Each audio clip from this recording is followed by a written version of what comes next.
নমস্কার বন্ধুরা, মৌ কিচেনে তোমাদের সবাইকে স্বাগত। আজকে আবারও দারুণ স্বাদের একটা রেসিপি নিয়ে তোমাদের কাছে হাজির হয়ে গেছি। আজকে আমি সম্পূর্ণ ভিন্ন স্বাদে আলু দিয়ে মুরগির স্টমাক মেটে রান্না করে তোমাদের দেখাবো।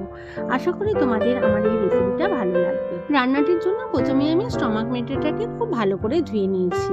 এবার আমি স্টমাক মেটেটাকে ভালো করে ম্যারিনেট করে নেব।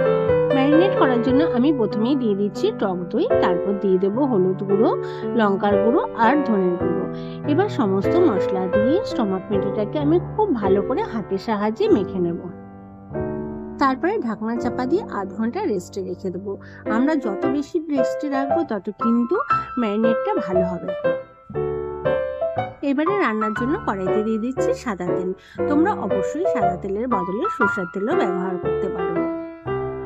এবারে তেলটা ভালোভাবে গরম হয়ে গেলে তাতে দিয়ে দেবো আগে থেকে ডুমো ডুমো করে কেটে রাখা আলুর টুকরোগুলো। এরপরে আলুর টুকরোগুলো সামান্য লবণ আর সামান্য হলুদ গুঁড়ো দিয়ে খুব ভালোভাবে লাল লাল করে ভেজে তুলে নেব।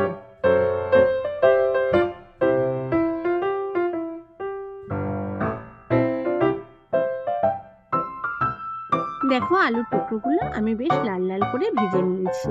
এবার সমস্ত আলুর টুকরোগুলো আমি তেল থেকে তুলে নেব।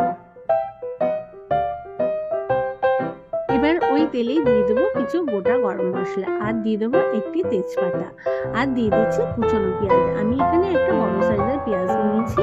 পেঁয়াজটা কুচিয়ে তেলের মধ্যে দিয়ে এবার ভেজে নিচ্ছি।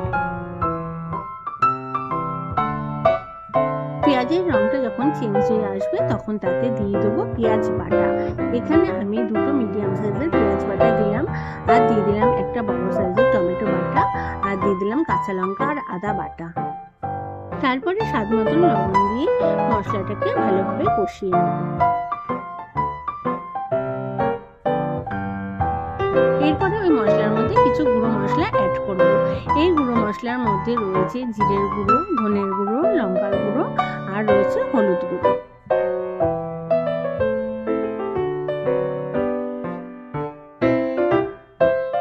দিয়ে দিচ্ছি চিনি। মশলা কষানোর সময় আমরা যদি সামান্য একটু চিনি দিই তাহলে গ্রেভির টেস্টটা যেমন ভালো আসে তেমনি মশলার কালারটাও ভীষণ সুন্দর আসে। তারপরে খুব সামান্য জল দিয়ে মশলাটাকে আমরা খুব ভালোভাবে কষিয়ে নেব। আর মশলাটা ততক্ষণই কষাবো যতক্ষণ মশলা থেকে তেল বেরিয়ে না আসবে। দেখো, মশলা থেকে আমার তেল বেরোতে শুরু করেছে, তার মানে মশলাটা আমার খুব ভালোভাবে কষে গেছে। এরপর ওই মশলার উপরে দিয়ে দেবো আগে থেকে ম্যারিনেট করা স্টমাক মেটেটা। খুব সামান্য পরিমাণে জল দিয়ে খুব ভালোভাবে এবার কষিয়ে নেব। যখন মাংসটা ভালোভাবে কষে আসবে তখন তাতে দিয়ে দেবো আগে থেকে ভেজে রাখা আলুর টুকরোগুলো।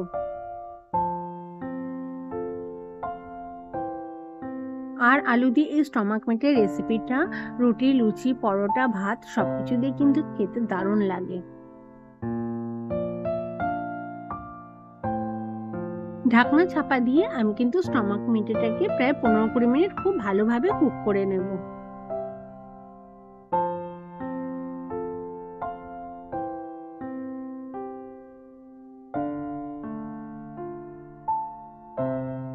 পরে ঢাকনাটা খুলে আমি একটু স্টমাক মেটেটাকে নাড়াচাড়া করে নেব।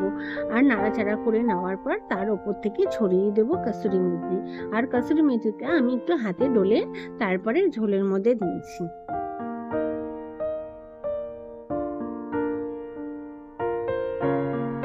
তোমাদের কাছে আমার একান্ত অনুরোধ রইল, তোমরা অবশ্যই একবার ঘরে এরকম ভাবে স্টমাক মেটে রান্না করে দেখো। আশা করি তোমাদের আমার এই রেসিপিটা পছন্দ হয়েছে।